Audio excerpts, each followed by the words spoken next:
18 horas. Notícias de Manaus, Amazonas, Brasil e do mundo. Agora na Mix. 6 horas em Manaus, boa noite pra você em 100,7, boa noite pra você na sintonia certa, você que está aí no melhor Mix do Brasil, estamos juntos, hein? Começando mais uma edição do programa 18 horas. Até às 7 da noite, os principais destaques do dia pra você. Hoje é sexta-feira, 11 de fevereiro de 2022. Karime Leão, final de semana aí, né? Chegamos aí no final de semana. De novo, né, De novo, muitas programações. Muito boa noite pra você que acompanha a programação aqui da Mix Manaus. É isso aí, estamos juntos a partir de agora até às 7 da noite aqui no programa 18 horas. Já começo agradecendo a sua companhia e uma boa noite especial pra você que nos acompanha ao vivo também nas redes sociais. E em cores. No Instagram, no @18horasnews. 6 e 1, boa noite. 18 horas. Olha, vamos aos destaques do programa 18 horas desta sexta-feira. Demonstração de força. Criminosos comemoram 2 anos de atuação no estado com queima de fogos. A ação dos criminosos foi anunciada com antecedência nas redes sociais. E mesmo assim, o governador Wilson Lima só deu algum tipo de resposta para a sociedade 2 horas depois do fim do foguetório. A indústria do Amazonas fechou 2021 em alta. Segundo o IBGE, o estado terminou o ano com um crescimento de 6,4%. O deputado denuncia que o governo do Amazonas gastou mais de 4 bilhões de reais na saúde pública e não melhorou a qualidade da rede hospitalar do estado. 6 horas e 2 minutos, essas e outras notícias, os principais destaques do dia. Você confere a partir de agora. Vamos juntos com você até às 7 da noite. Aqui no melhor Mix do Brasil, com mais uma edição do programa 18 horas. 18 horas. Olha, Manaus teve ontem mais uma noite que a facção criminosa Comando Vermelho mostrou que manda no Amazonas.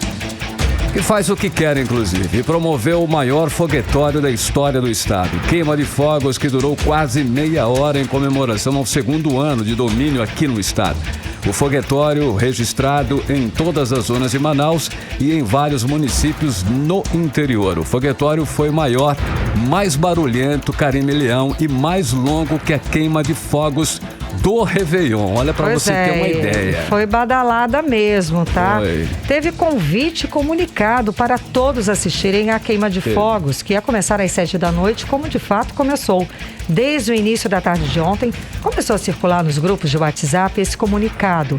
E mesmo assim, a Secretaria de Segurança do Estado não fez nada para impedir. Só 2 horas depois do encerramento dos fogos, que o governador Wilson Lima postou um vídeo nas redes sociais e classificou a ação dos criminosos como um showzinho da bandidagem. Karime, fazer o quê, né? A repórter Odiné Araújo acompanhou o foguetório e traz mais informações desse ato que marcou a noite de quinta-feira e que ficará na história do Amazonas como o dia em que as facções mostram mais uma vez quem manda no estado. Odiné Araújo. Manaus, 10 de fevereiro, 7 horas da noite.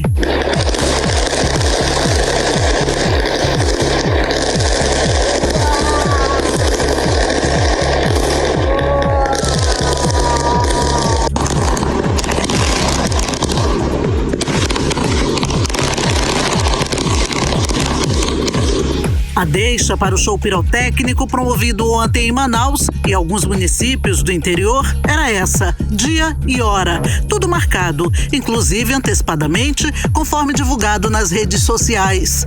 A Secretaria de Inteligência, inclusive, teria tomado conhecimento das comemorações um dia antes, mas apesar de estar ciente do ato, a polícia não conseguiu impedir a queima de fogos. Em publicação feita nas redes sociais, o delegado Costa e Silva confirmou que a polícia sabia da queima de fogos com antecedência. Tudo isso se deu porque circulou nas redes sociais durante a tarde desta quinta-feira que certa facção comemoraria 2 anos de atividade. E aí, quando eles soltaram esses fogos para comemorar, as pessoas ficaram insatisfeitas porque viram a falência do Estado. E nós estamos vivenciando agora um palco de barbaridade na segurança pública. Tivemos recentemente uma viatura atacada por marginais, onde dispararam um tiro de fuzil, mataram outros meliantes dentro da viatura, né? Nós temos assalto a ônibus o tempo todo, trabalhadores sendo roubados dentro dos ônibus, no destino do trabalho, na ida e na volta.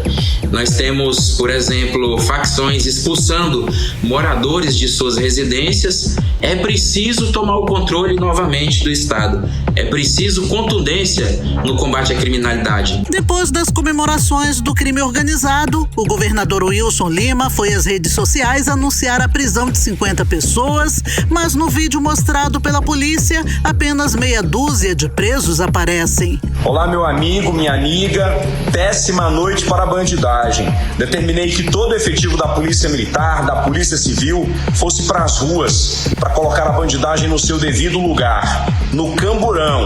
Até agora, aproximadamente 50 já foram presos, desses envolvidos nesse showzinho do início da noite. Nós não vamos permitir que criminosos tirem o sossego da nossa população. Para o especialista em segurança pública, Coronel Paulo Fontes, resolver esse problema que por si só já é muito complexo e agora agravado pelo fortalecimento do crime organizado no Amazonas, fica mais difícil. Segundo ele, a ousadia dos criminosos é resultado da certeza da impunidade. O sistema de segurança pública, na teoria é interessante, na prática ele não apresenta risco algum para o criminoso.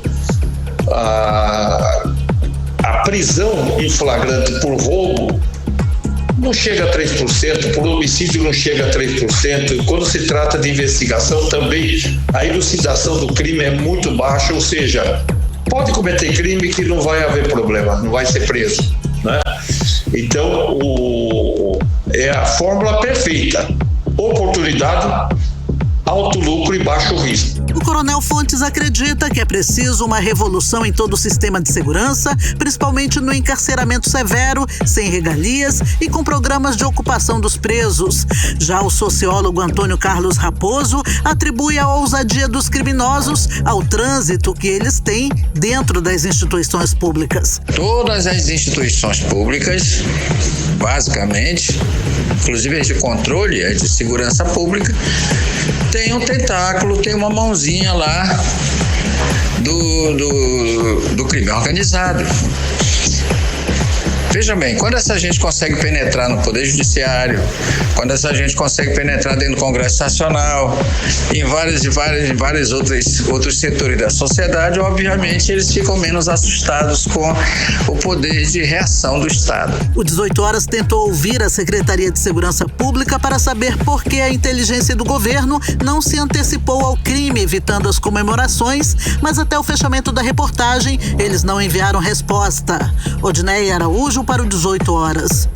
Você está ouvindo 18 Horas. Olha, o fato é, não tem para onde correr, Karime e ouvintes. Foi sim desmoralizante para o governo Wilson Lima, que mais uma vez mostrou que não tem o controle sobre a segurança pública do Estado. Quem manda aqui no momento são as facções que festejam aniversário de traficante, agora aniversário de domínio, tudo debaixo do nariz das nossas autoridades. Algo humilhante e diria até surreal, Karime. Mas era para ter vergonha na cara, né? Mas não tem, acontece isso. Não tem nem a cara nem treme. A vergonha não chega. Era para ter vergonha na cara. Como que uma ação de criminosos anunciada nas redes sociais, que todo mundo ficou sabendo, a inteligência não agiu para coibir? Daí o que acontece? Festejaram sim, a cidade inteira ouviu os fogos de artifício, os fogos comemorando 2 anos de ação no estado do Amazonas. Comemorou sim, debaixo do nariz das autoridades de segurança pública. E o cidadão refém, trancado em casa com medo. As facções estão cada vez mais ousadas, por isso, por conta da inércia, da falta de enfrentamento das forças de segurança.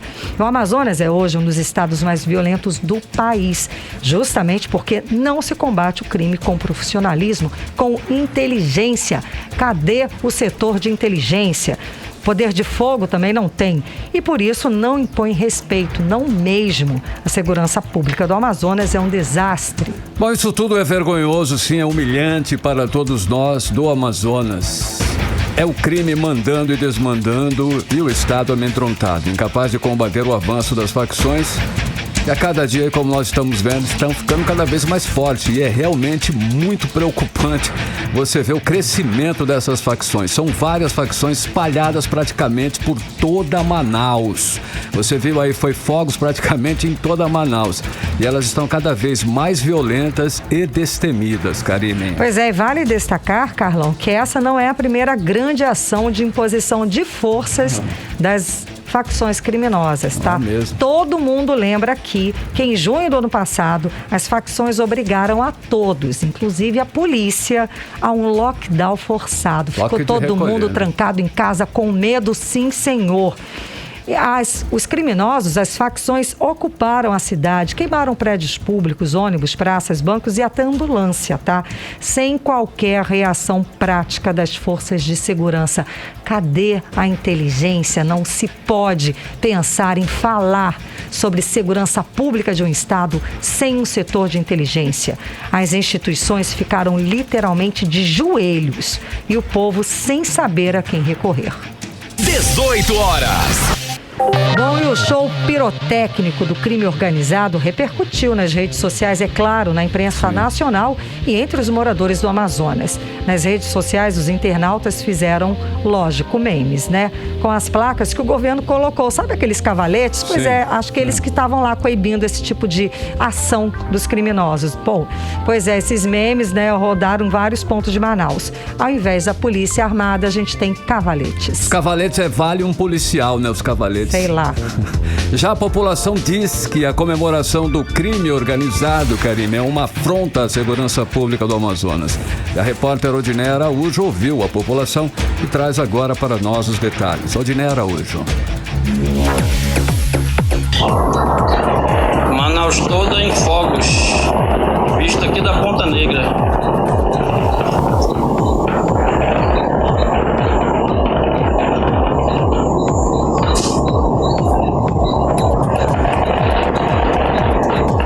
Infelizmente, o nosso governador, de forma patética, aparece com uma fala dizendo que os bandidos não vão ter guarida. Depois de toda a celebração, esse governador, tem horas que eu penso que ele é apenas um fantoche. Porque compromisso com a população amazonense, isso eu tenho claro e certeza absoluta que ele não tem. O desabafo é do professor José Ottoni Diógenes, um dos muitos amazonenses que fizeram questão de repudiar a queima de fogos pelo crime organizado na noite de ontem e a inoperância do governo do estado frente às facções criminosas.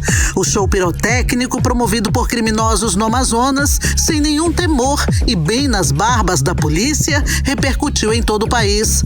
Para o autônomo Eliseu da Silva Souza, além de vergonhoso, isso é uma afronta não apenas para a polícia, mas também para o cidadão de bem. E a população, ela se sente inicialmente afrontada com toda essa manifestação, em algum momento acuada, porque fica com um certo receio de sair às ruas, de além do foguetório ter outras ações, e ao mesmo tempo perplexa no sentido de tentar entender como é que a inteligência da polícia ela age em relação a esses momentos, né? Então, o que nós podemos dizer é que é uma ação que ela tem se repetido e, ao mesmo tempo, nos preocupa muito saber por quanto tempo isso vai perdurar. Nas redes sociais, a queima de fogos virou meme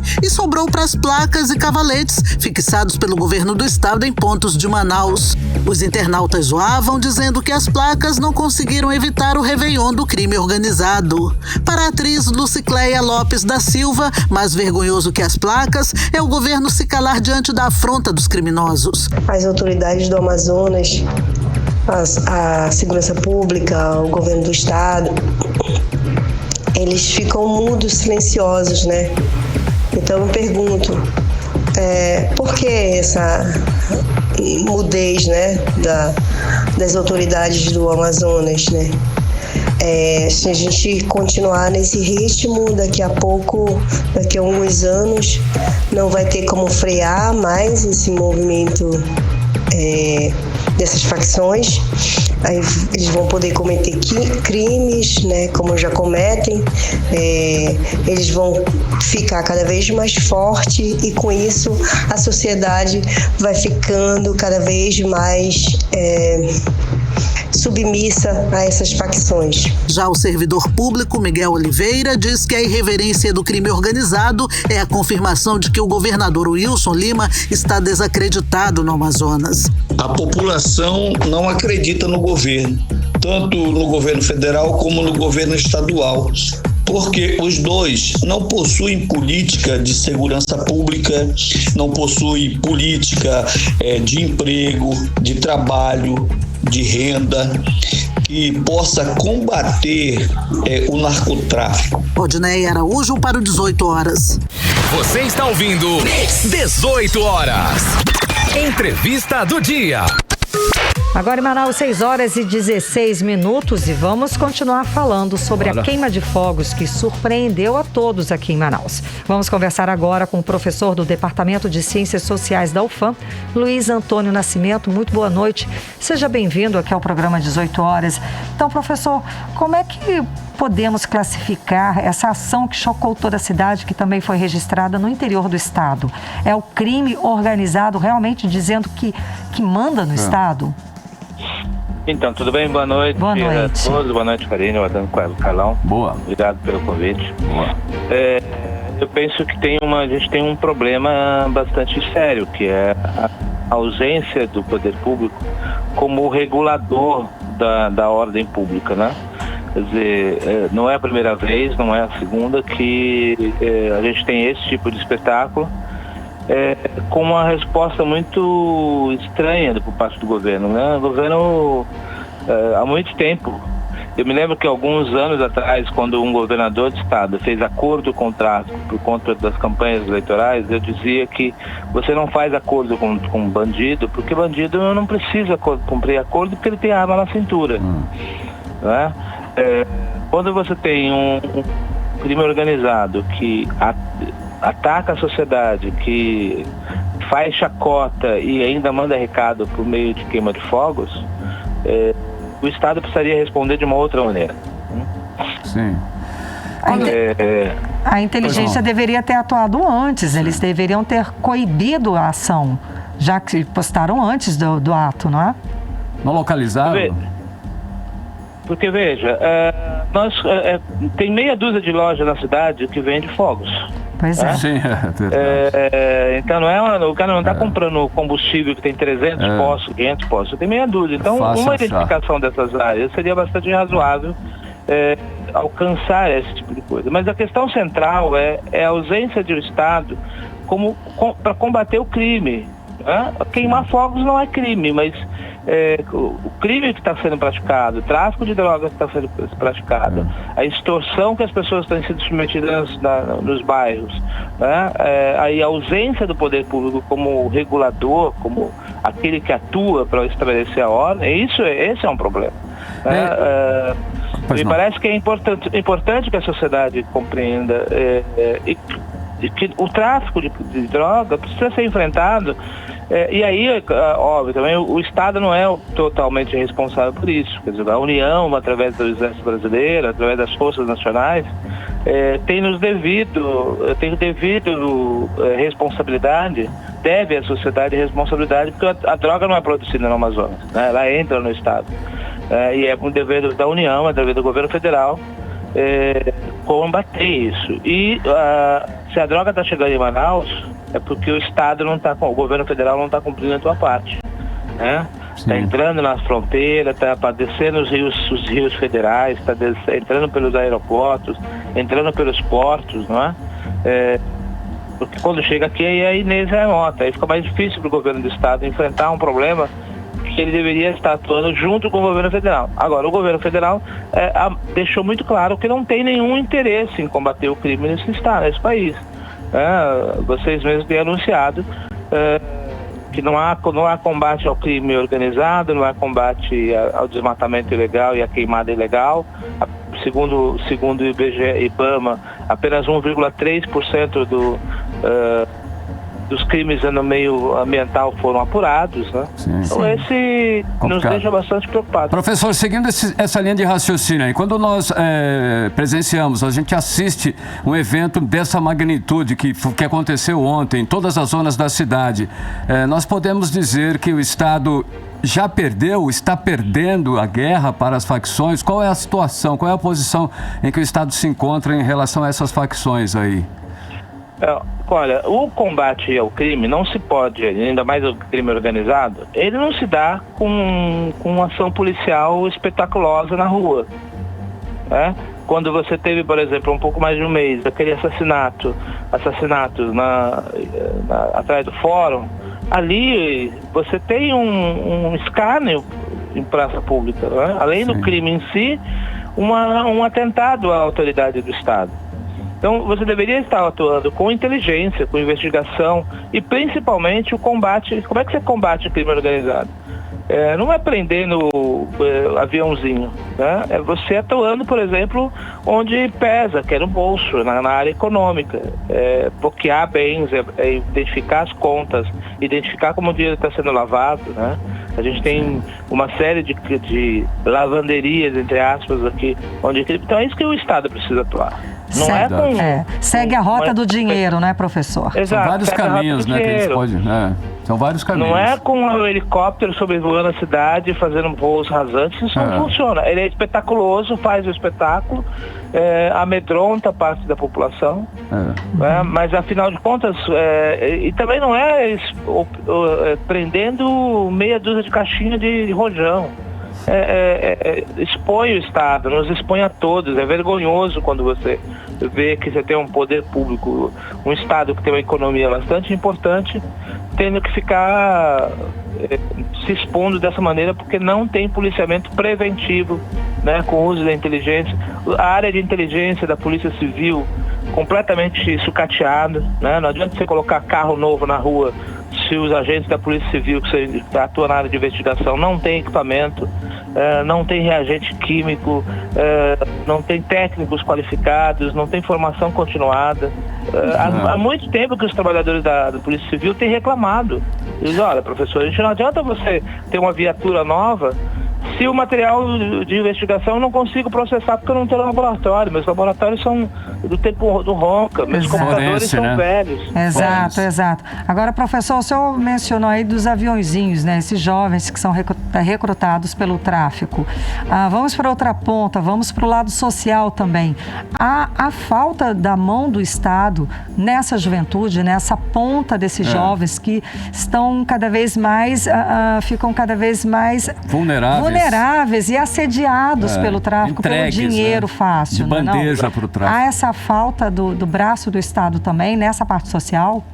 Veja, essa semana o IBGE publicou que cerca de 30%, 27% da população de jovens do Brasil, até 30 anos, até 29 anos de idade, são considerados aquilo que a gente tem chamado nem, que são os jovens que não estudam e nem têm trabalho.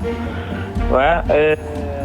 Quando o Estado não atua preventivamente na organização da sociedade, oferecendo formação educacional de qualidade, que pode oferecer a essa molecada a possibilidade de ingressar no mundo do trabalho.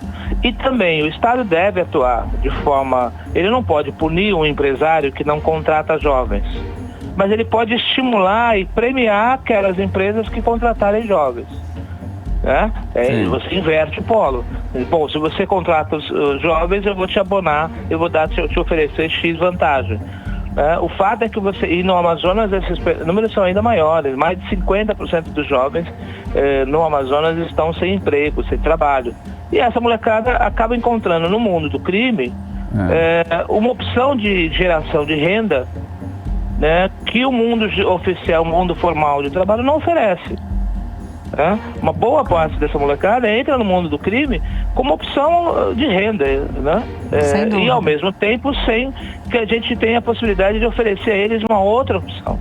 Depois que entrou, ele não tem mais como voltar, é muito difícil. Até porque não pode, né? Parece que até nem pode, né? É complicado, né? Tem toda uma situação. E professor, diante de tanta ousadia que nós estamos presenciando, nós estamos vendo, na sua opinião, pelo que o senhor tem observado durante todo esse período aí, o que esperar agora do crime organizado diante dessa questão do Estado, essa falência praticamente do Estado na segurança pública? Piorar ainda mais, professor?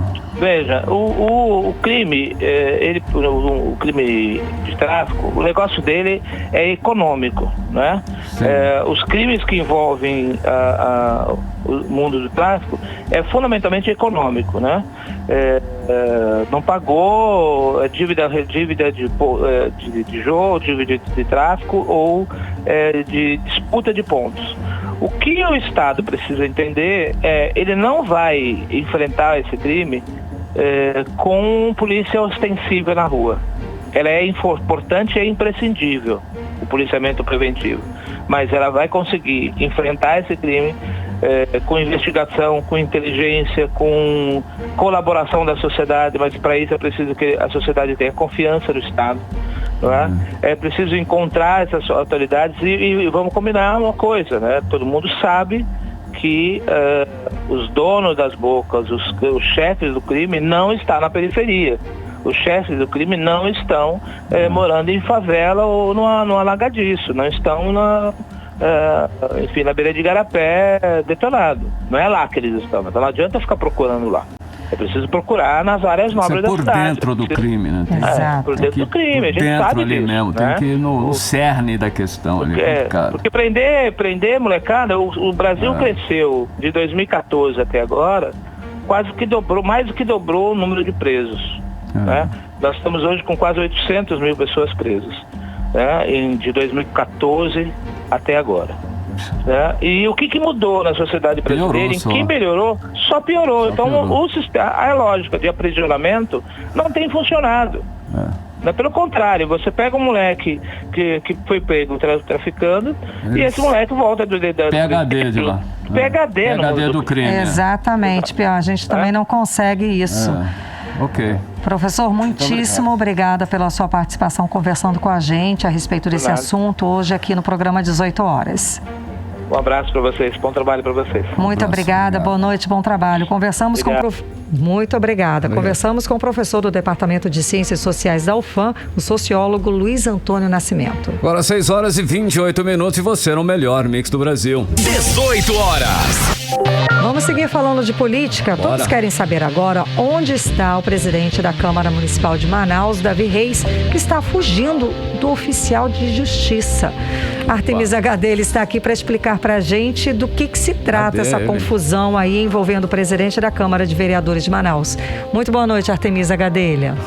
Boa noite, Karine. Boa noite, Carlão. Boa noite a todos que nos acompanham aí, acompanhando o programa 18 horas. Parece que o presidente da Câmara Municipal de Manaus, vereador Davi Reis, está viajando, mas essa informação não foi confirmada.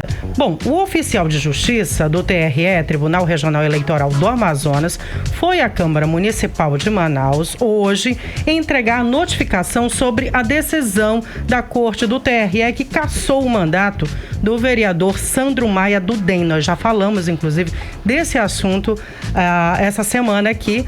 Ele foi cassado por abuso de poder econômico e político ao usar um instituto que leva o nome dele para captar votos nas eleições de 2020. Bom, como nós já falamos aqui, né, quem deve tomar posse é o suplente, o ex-vereador Gilmar Nascimento, também do DEM.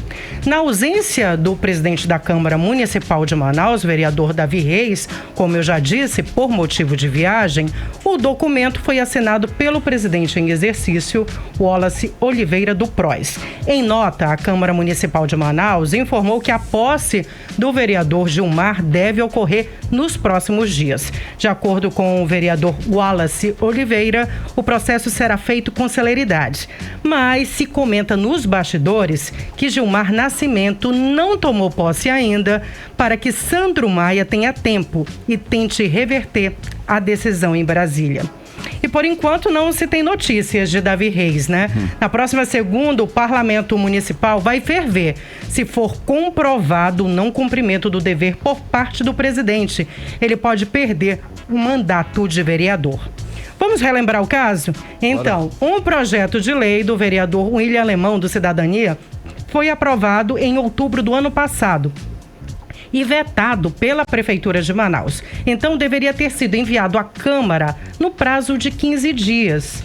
Quando isso ocorre, já que não foi enviado, o próprio presidente da casa precisa sancionar a lei.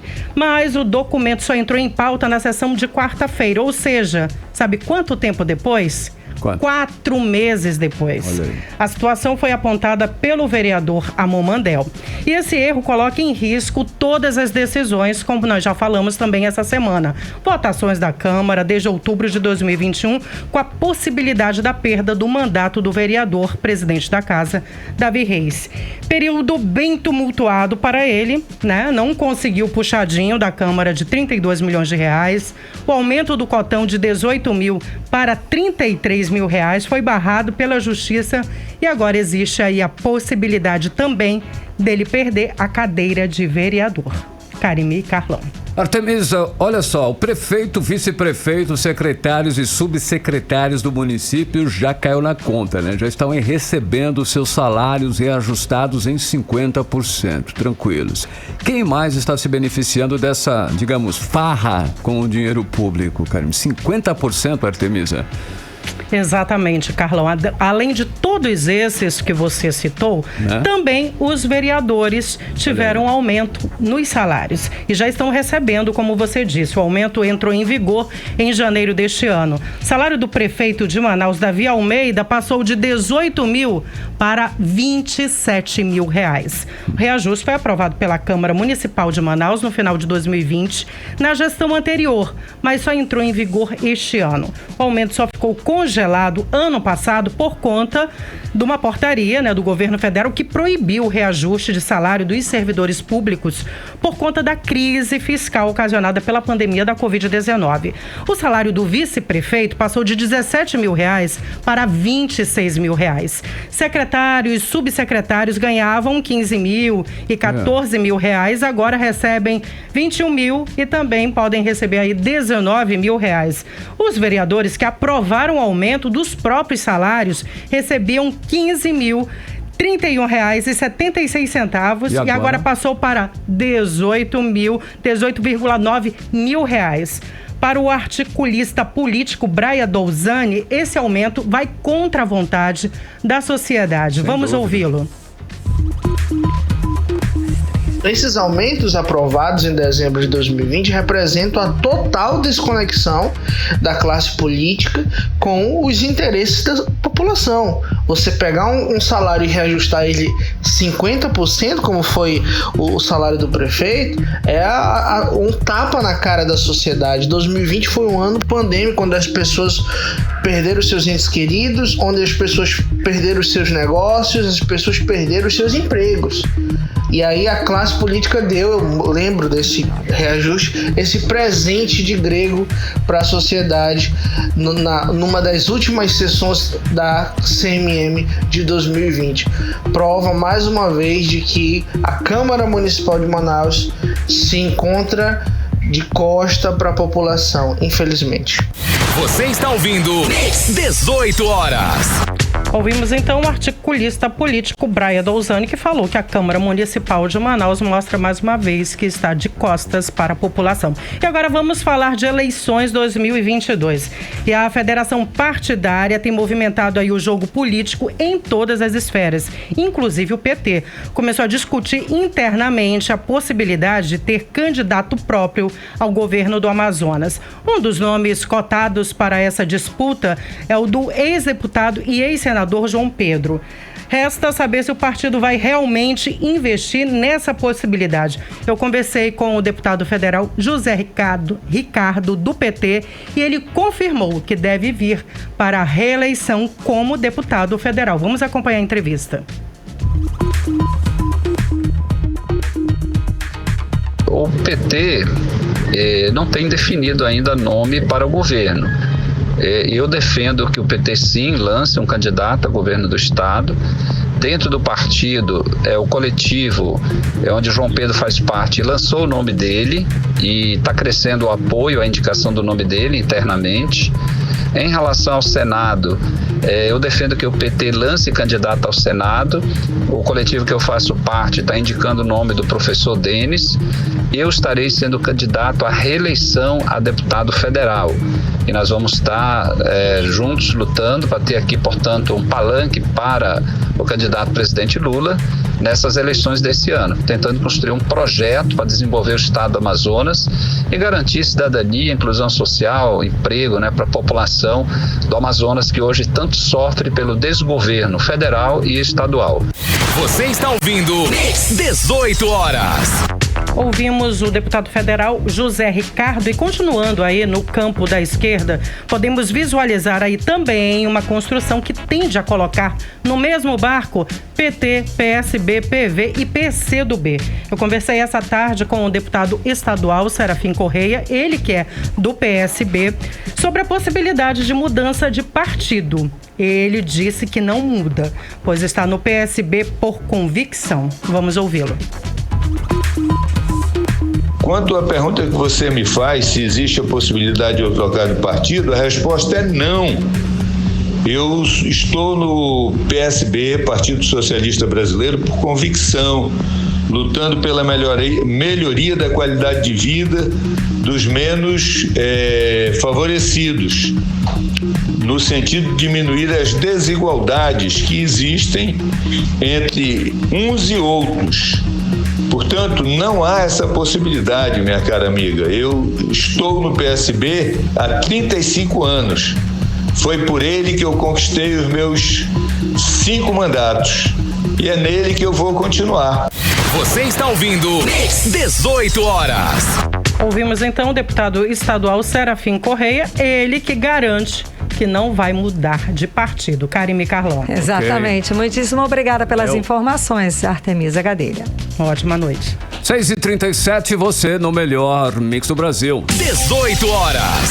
E depois de uma enxurrada de críticas, o governador Wilson Lima assinou hoje, sexta-feira, o decreto que concede desconto de 20% no valor do IPVA, o imposto sobre propriedade de veículos automotores. Pois é, o benefício é válido para o calendário de 2022, incluindo os casos em que o contribuinte optou pelo pagamento parcelado. Karime, na verdade, em relação ao ano passado, o valor do imposto terá um reajuste de 2,49%. A medida atinge 490 mil proprietários de veículos do Amazonas que devem fazer o recolhimento anual do imposto, hein? Pois é, e um detalhe, viu, Carlão? Aqueles, os motoristas que têm carro com final 1, com a placa final 1, que já pagaram o IPVA, que já pagaram, os que quiseram pagar em cota única, eles só vão ter, ou até parcelado também, eles só vão ter direito a esse desconto só no ano que vem, próxima. Em 2023, tá? Bom, e o governador demorou a rever o aumento de 22,49%, tirou 20%, mas manteve um reajuste de 2,49%. Aqui mesmo no 18 horas nós criticamos durante esse aumento, duramente esse aumento, é claro. O contribuinte já está sufocado, né? A gente paga muito imposto, gente. Voltar atrás é uma atitude acertada do governador, que assim segue os exemplos dos governadores de Santa Catarina, Minas Gerais e Mato Grosso. Só que tem um detalhe aí, né? Qual? Do jeito que foi, né? Ele tirou 20, mas manteve, ou seja, teve aumento sim. Parece aquela história de Black Friday, né? A metade do dobro, aumentou e depois diminuiu um pouquinho. Mas vamos lá. 6h39. 18 horas. E ainda hoje, aqui no 18 horas, deputado afirma que o governo do Amazonas gastou mais de 4 bilhões de reais na saúde pública e não melhorou a qualidade da rede hospitalar do estado. Daqui a pouco, no 18 horas. 18 horas. E agora nós vamos conferir a previsão do tempo, hein? Hoje é sexta-feira. Será que vai chover hoje à noite? Tempo e temperatura com Karime Leão. Previsão do tempo. Carlão, as chances de chuva são de 67%, segundo informações do Climatempo, tá? A previsão é de chuva a qualquer hora. A mínima prevista é de 24 graus, a máxima pode chegar a 31 graus. A umidade relativa do ar fica entre 63% e 96%. E o deputado estadual Dermilson Chagas afirma que o governo do Amazonas gastou mais de 4,5 bilhões de reais na saúde pública e não melhorou a qualidade da rede hospitalar do estado. Karime, segundo o deputado, o número de atendimentos aumentou e a rede estadual de saúde não está dando conta da demanda. O repórter Héctor Silva conversou com o deputado e usuários da rede pública de saúde que esperam há meses por uma cirurgia. Acompanhe agora na reportagem Héctor Silva. Por 3 meses com dor na região da barriga por conta de pedras na vesícula, a maquiadora Dione Vasconcelos está na fila por uma cirurgia na rede pública de saúde. Com todos os exames prontos, ela aguarda a ligação de casa, pois não sabe nem o local onde vai fazer a cirurgia e nem a data. Eu já fiz tudo pelo SUS. Só estou esperando mesmo a data da cirurgia. Ainda não deram. Tem, eu acho que uns 15 dias ou 20 que eu estou esperando. Mas não é somente as cirurgias que estão demoradas. A pedagoga Zeneida Santana, que também aguarda por uma cirurgia, esperou por mais de 1 ano para fazer um exame pré-operatório. Não é só cirurgia, e sim exames também. Eu tive um exame que passou 1 ano e alguns dias, 1 ano e 6 dias, para mim fazer um exame lá no Delfina Aziz. De um simples raio-x. Eu digo simples porque para demorar tanto assim, né? Histórias como as vividas por Dione e Zeneida têm sido mais comuns do que se imagina. E não era para ser assim, já que no ano passado, o governo Wilson Lima gastou mais de 4,5 bilhões de reais na saúde pública. Para o deputado estadual Dermilson Chagas, a rede estadual de saúde deveria estar melhor estruturada, fato que não acontece e que denota que o estado não tem planejamento. O deputado propõe uma descentralização para que os atendimentos na capital Manaus não fiquem sobrecarregados. O que eu falei hoje aqui foi o orçamento que foi aprovado em 2021 para a saúde, 2,5 bilhões praticamente. O autorizado que o governo fez para a saúde foi de 4, praticamente o dobro, 100%, 4,5 bilhões. E aí eu fiz como um indicativo, quero fazer como indicativo, que o investimento na saúde seja descentralizado, para que haja hospitais nesses polos como Manacapuru e Itacoatiara, onde nós temos hoje uma estrada boa, com qualidade, e que possa ser implementado lá. Pelo menos descentraliza, atende no Baixo Amazonas, em Itacoatiara, todos aqueles que precisam de um hospital de alta complexidade, como o Manacapuru atende todo o pessoal que vem do Solimões, que são mais de 20 municípios. Então a sugestão é para que o governo faça esse investimento e descentralize o atendimento de alta complexidade daqui de Manaus, nesses municípios que já tem uma população muito grande, mais de 100 mil habitantes, como tem Itacoatiara, como também Manacapuru existe. Então é um momento de investimento. Então esses 4 bilhões, nesse momento que ele investiu, acredito que se ele tivesse descentralizado melhor a saúde, esse investimento teria tido mais efeito de minimizado vários problemas para o Estado e também para a gestão dele. A reportagem do 18 Horas entrou em contato com a Secretaria Estadual de Saúde para questionar sobre a demora relatada pelas pessoas ouvidas na reportagem. Até o fechamento dessa matéria, eles não responderam nossos questionamentos. Héctor Silva, para o 18 Horas. Você está ouvindo 18 Horas. Gente, vamos analisar aqui, né? Gastar 4 bilhões, tá? 4 bilhões e 500 milhões de reais na área da saúde e não construir um único hospital. E o interior do estado tem uma UTI para a Covid-19, não foi o governo do estado que fez. Não temos UTIs, não temos estrutura hospitalar no interior do estado. Sequer melhorou a estrutura aqui, as estruturas do estado que existem aqui em Manaus. E isso de acordo com os profissionais que trabalham na saúde, com os profissionais do estado. Essa semana mesmo eles foram às ruas, olha que situação, eles precisaram ir às ruas pedir melhores condições de trabalho, além de salário. Bom, aonde é que foi parar esse dinheiro é o que todo mundo quer saber, né? Até porque o serviço como um todo, né? O serviço de saúde no estado continua péssimo. Só quem depende de atendimento numa das unidades de saúde do estado sabe como é o sofrimento para marcar uma consulta com um médico especialista, para fazer exame de média complexidade. Uma cirurgia, então, nossa, ou um exame mais comum, tem que esperar por meses. Realmente não é fácil, viu, Karime? Com todo esse dinheiro aí, como você falou aí, são quase 5 bi, né? 4 bilhões e 500 milhões, né? Era para o sistema de saúde do estado estar, né, nos trinques, prestando e muito. E prestando um atendimento digno à população. Mas o que nós temos aí, o que nós vemos, o que nós sentimos na pele é um péssimo serviço. Isso, inclusive, só faz aumentar as dúvidas quanto à aplicação correta desses recursos aí. Com certeza, parte desse dinheiro escorre pelo ralo da má gestão, com certeza. Contratos superfaturados, roubo e também corrupção. Não há outra explicação, simples assim. Você está ouvindo 18 horas. E depois de um período de incertezas e oscilações no cenário econômico, a indústria do Amazonas fechou 2021 em alta. O estado terminou o ano com crescimento de 6,4%, segundo o IBGE. E o destaque foi para a seção das indústrias de transformação, ou seja, que fabricam plástico, borracha e indústria metalúrgica. A repórter Nathalie Moraes tem os detalhes.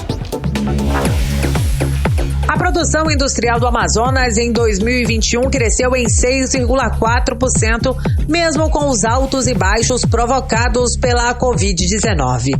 Os dados são do Instituto Brasileiro de Geografia e Estatística e apontou uma alta de 14% em dezembro do ano passado. Em relação a novembro, a maior expansão entre os 15 locais pesquisados pelo IBGE em todo o Brasil. Ainda conforme mostram os dados, o destaque foi para a seção das indústrias de transformação, ou seja, as que fabricam plásticos, borracha e indústria metalúrgica. O disseminador de informações do IBGE no Amazonas, Adjalma Nogueira, comentou que esse resultado deixa o Amazonas bem posicionado em nível nacional. O crescimento da produção industrial em dezembro proporcionou ao Estado o melhor desempenho no mês entre as 14 unidades da Federação com um parque industrial significativo. 5 das 10 atividades industriais pesquisadas tiveram crescimento, com destaque para produtos de borracha, bebidas e máquinas e aparelhos elétricos. Analisando o ano de 2021, apesar de ter sido de altas e baixas, a indústria amazonense fechou o ano com um crescimento significativo. Os dados da pesquisa industrial mensal revelam que a evolução foi bem superior à média nacional. A indústria superou a queda ocorrida em 2020, ano do início do Covid-19 no estado. Para os próximos meses, a média móvel trimestral está em alta e gera boas perspectivas. Na comparação com o mês anterior, o resultado também foi positivo, com um aumento de 14% na indústria. A expectativa é que a indústria amazonense, assim como os diversos setores da economia, cada vez mais possa retomar o fôlego e se destacar em meio ao novo cenário socioeconômico. Nathalie Moraes para o 18 horas. Você está ouvindo 18 horas. E agora em Manaus, 6 horas e 48 minutos, vamos para Brasília conversar com o nosso correspondente, jornalista Carlos Eduardo Matos. Carlos Eduardo, muitíssimo boa noite. Então, sexta-feira, o dia dos presidenciáveis foi agitado. O que temos de novo nessa corrida presidencial? Boa noite. Boa noite, Karime. Boa noite, Carlão. Boa noite a todos. Karime, movimentação no dia de hoje foi em torno da nova pesquisa do IPESP, que apresentou números que são preocupantes para a campanha do presidente Jair Bolsonaro. A taxa de rejeição do presidente da República é de 62%, um percentual expressivo que não baixou nos últimos meses. Pelo contrário. Além disso, 64% dos entrevistados desaprovam o governo de Jair Bolsonaro. Esse é o pior resultado desde junho de 2020, quando o presidente chamava a Covid-19 de gripezinha. A pesquisa acendeu o alerta vermelho do Comitê Bolsonarista, porque apesar de todas as medidas populistas recentemente adotadas, como Auxílio Brasil a R$400, o Vale Gás, a anistia aos endividados do FIES, o governo não conseguiu decolar e apresentar melhora nas pesquisas de janeiro para cá. A taxa de rejeição do ex-presidente Lula é de 43%, índice que vem se mantendo desde o fim do ano passado. Moro tem 55% de rejeição e Ciro Gomes 45%. Agora, em relação às intenções de voto, Karime, Lula lidera com 43% e Bolsonaro está em segundo com 25%. A diferença é de 18 pontos percentuais. Sérgio Moro e Ciro Gomes estão empatados com 8%. Então temos aí duas situações que merecem a nossa atenção. O pequeno avanço de Bolsonaro, porém uma estagnação. E um enrosco da terceira via, porque segue parelha entre Moro e Ciro, mas abaixo da média de 10%. Uma outra pesquisa do Instituto Locomotiva aponta que Bolsonaro, por enquanto, só ganha na região centro-oeste, onde ele tem 34% dos votos. Ele perde para Lula nas regiões norte, sudeste e nordeste, onde ele fez recentes inaugurações. Na região sul, ele empata com Lula. Outro fato que repercutiu, Karime, foi o relatório entregue pela Polícia Federal ao STF, constatando a existência de uma milícia digital, coordenada por aliados do presidente Jair Bolsonaro, que tem como objetivo fazer ataques à democracia e às instituições democráticas por meio de disparos em massa nas redes sociais. E segundo a PF, essa milícia funciona dentro do Palácio do Planalto. Mais uma notícia gravíssima que vai desgastar provavelmente o presidente Bolsonaro. E hoje, no núcleo da esquerda, teve reunião da direção nacional do PSOL, que anunciou o apoio ao ex-presidente Lula, desde que ele promova a revogação da reforma trabalhista aprovada no governo Temer. O que é muito difícil, viu? Guilherme Boulos estabeleceu outras condições, como promover uma reforma tributária que taxe os mais ricos e criar políticas de desmatamento zero. Esse conjunto de propostas ainda vai ser levado ao conhecimento do ex-presidente Lula. Karime, Carlão. Cadu, o vice-presidente, o Hamilton Mourão, anunciou, que vai ser candidato ao Senado esse ano e é lá pelo Rio Grande do Sul. Você tem detalhes aí sobre esse anúncio aí do vice? Tenho sim, Carlão. O general Mourão vai disputar essa vaga de senador, essa única vaga de senador, pela terra natal dele, o estado do Rio Grande do Sul, mas ainda resta decidir para qual partido ele irá, já que o vice-presidente da República anunciou há alguns dias atrás que vai sair do PRTB, que é um partido nanico. Existem aí 3 possibilidades: republicanos, PP ou União Brasil, caso esse último feche apoio à campanha de Jair Bolsonaro. O anúncio do general de que vai disputar o Senado, que foi feito hoje, foi feito antes daquele evento da Caixa Econômica lá no Palácio do Planalto. O presidente Bolsonaro fez até uma brincadeira com ele beijou a esposa, a Michele Bolsonaro, depois ele disse que o Mourão merece também um beijinho e tal. Foi uma brincadeira, mas parece que todos ali ficaram bastante felizes com a decisão de Mourão, que passa a ser carta fora do baralho na formação da chapa com Bolsonaro. Ele vinha sendo cogitado para compor novamente a chapa com o presidente, era uma sugestão de uma ala dos militares, mas Bolsonaro não estava satisfeito com essa sugestão, não. Com o Mourão fora do jogo, Bolsonaro vai poder escolher com calma entre o ministro da Defesa, o general Braga Neto, e a ministra da Agricultura, Tereza Cristina. Mas essa questão ainda segue indefinida. E a gente sabe que Mourão, ao longo desse mandato, ele vinha tendo posicionamentos contrários aos do presidente, inclusive já se desentendeu com Bolsonaro publicamente. Parece que essa questão deve se arrefecer nessa campanha. Cada um para o seu lado, mas um apoiando o outro. E assim vamos. Segue Carlão o jogo, e Karine. Ainda falando sobre o presidente Bolsonaro, segue o jogo. Ainda falando sobre o presidente Bolsonaro, Cadu, ele continua em pé de guerra com os governadores por conta da história dos combustíveis, do preço da gasolina. Ele anunciou que vai acionar na justiça contra o ICMS dos combustíveis. Explica pra gente essa situação. Karime, na verdade, é uma pressão do presidente Bolsonaro contra os governadores que se opõem a mexer na base de cálculo do ICMS sobre os combustíveis.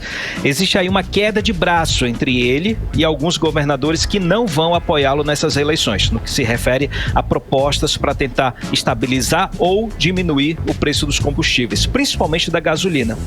Existe aí mais uma guerra política do que fiscal, viu? E Bolsonaro disse isso, que vai processar judicialmente os governadores durante a live de ontem no Facebook. A polêmica live tradicionalíssima. Vamos ouvir um trecho da fala dele sobre esse assunto. Estados batem recorde com a arrecadação de ICMS em 2021. Estados, em especial ICMS dos combustíveis. Lá atrás, eu entrei com uma ação junto ao Supremo Tribunal Federal para fazer cumprir uma emenda constitucional de 2001, que diz a emenda que o valor do ICMS tem que ser um valor nominal, né? E para todo o Brasil. Então falta aí regulamentar isso aí. Pedimos socorro ao Supremo, está indo para o 5º mês. E a ministra Rosa Weber, que é a relatora, não despacha isso daí. E por que eu entrei? Exatamente por causa disso aqui, ó. Os estados estão lucrando e muito com o ICMS dos combustíveis. O valor do PIS/COFINS, que é o Imposto Federal, está congelado desde janeiro de 2019. Você está ouvindo 18 horas. A gente acompanhou agora a fala do presidente Jair Bolsonaro a respeito desse pé de guerra, né, de ICMS e os governos dos estados. Carlos Eduardo. O fato, Karime, é que o Ministério da Justiça vai entrar com ações no STF contra os governos estaduais, pela suposta arrecadação recorde de ICMS sobre combustíveis nos últimos meses. Só que o presidente da República não falou quais estados o governo federal deve processar. O presidente Bolsonaro está determinado a baixar o preço da gasolina e do diesel, mas quer fazer isso travando uma batalha contra os governadores. Ele vem atribuindo a eles a culpa pelos reajustes. Porém, ele não toca no assunto da política de preços da Petrobras, que é baseada no câmbio e também no mercado internacional de barris de petróleo. Vale ressaltar, Karime, o ICMS dos combustíveis está congelado desde outubro do ano passado. Pelo acordo feito com os governadores, a gente falou sobre esse assunto. Sim. Ou seja, os últimos reajustes foram determinações da Petrobras. Volto com vocês, Karime e Carlão. Muitíssimo obrigada pelas informações. Boa noite, bom fim de semana, Cadu. Valeu, gente, um abraço, bom fim de semana. Bom fim de semana. 6h57 em Manaus. 18 horas.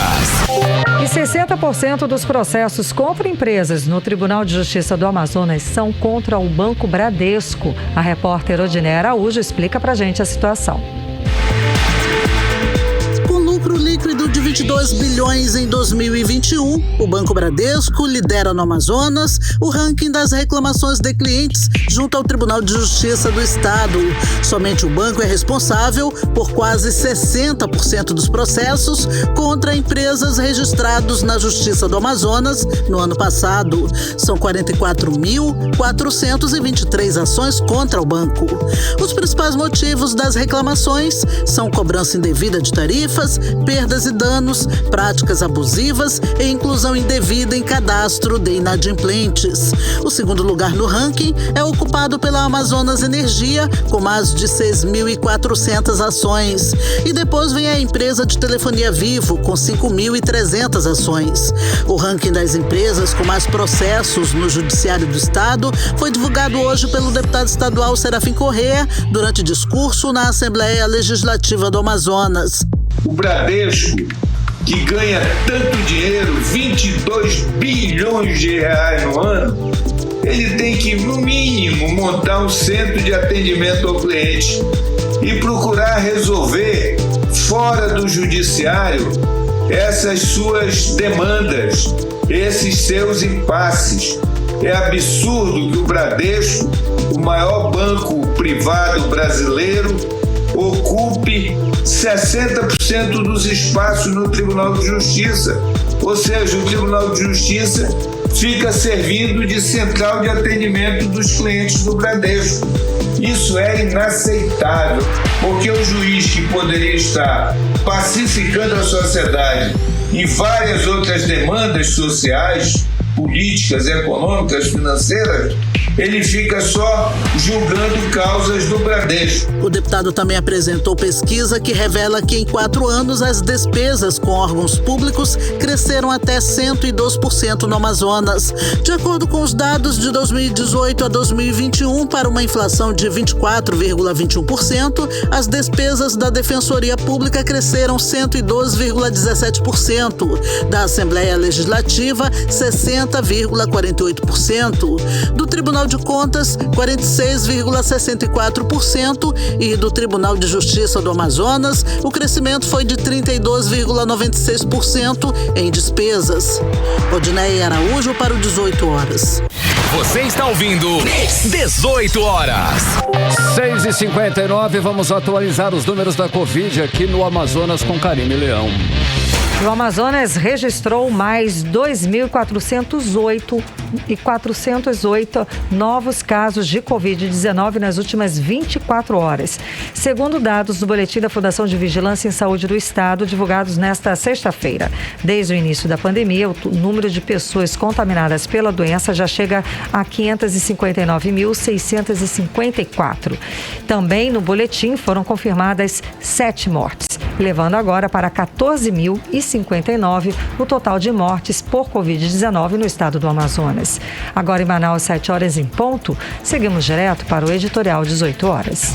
Editorial 18 horas.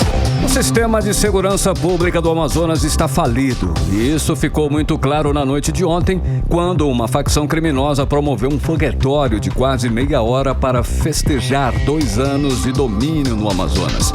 Uma demonstração não só de domínio, mas também de força diante da fragilidade das forças de segurança. O mais grave de tudo foi que a queima de fogos foi amplamente divulgada durante todo o dia de ontem. Um comunicado atribuído à facção viralizou nos aplicativos de mensagens. Era, portanto, de conhecimento do Serviço de Inteligência, do Comando da Secretaria de Segurança e do próprio governador Wilson Lima. Ninguém pode alegar desconhecimento que o foguetório iria ser realizado. E o que fez o Estado para impedir essa ação? Nada, absolutamente nada.